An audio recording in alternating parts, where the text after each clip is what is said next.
Hello, my name is Stanley Wells. I want to tell you about the book I've written called Shakespeare, Sex and Love. Shakespeare is in the title, well, because I've written a great deal about Shakespeare over a long period of time. Because I've been to see Shakespeare's plays over a long period of time, I've taught them, and I've written about them. Sex, well, we're all interested in sex for obvious reasons. We can't avoid it, can we? Love is also a more serious topic, and one of the things I want to write about and think about in my book is the conjunction in Shakespeare between sex and love. For a long time, it was customary to downplay Shakespeare's interest in sex, even to censor the plays. In recent years, this pendulum has swung the other way, as you might expect. So that, for example, a recent edition of Shakespeare was boosted as being the filthiest edition of Shakespeare ever printed. Somebody wrote a book called Filthy Shakespeare.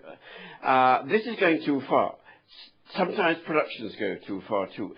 So in this book I do two things, basically. I write about sex in Shakespeare's time. The first part of the book is about Shakespeare's society, about Shakespeare's attitude to love and to sex, about other people's attitude. For example, I discuss what I believe to be a little period when there was a special interest in writing homoerotic poetry by poets like Marlowe, Drayton, Barnfield, and I try to relate that to Shakespeare's sonnets, which were written round about the same time.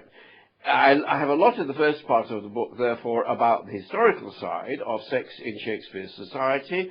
In the second part of the book, I turn to the plays. A central play there, understandably, I think, is Romeo and Juliet, a play which is in some ways the bawdiest of Shakespeare's plays, but it's also, of course, the most romantic. And I'm interested in the way that he combines bawdy, sexuality, along with high romance in that play, and with deep love.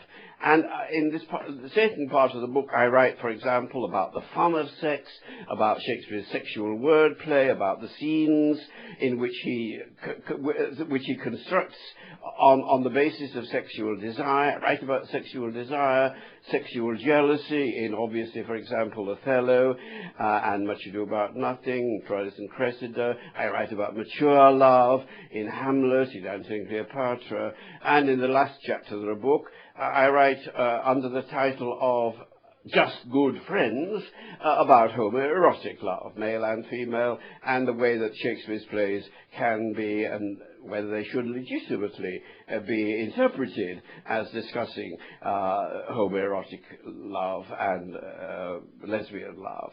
I had great fun writing this book, and I very much hope you'll have just as much fun reading it too.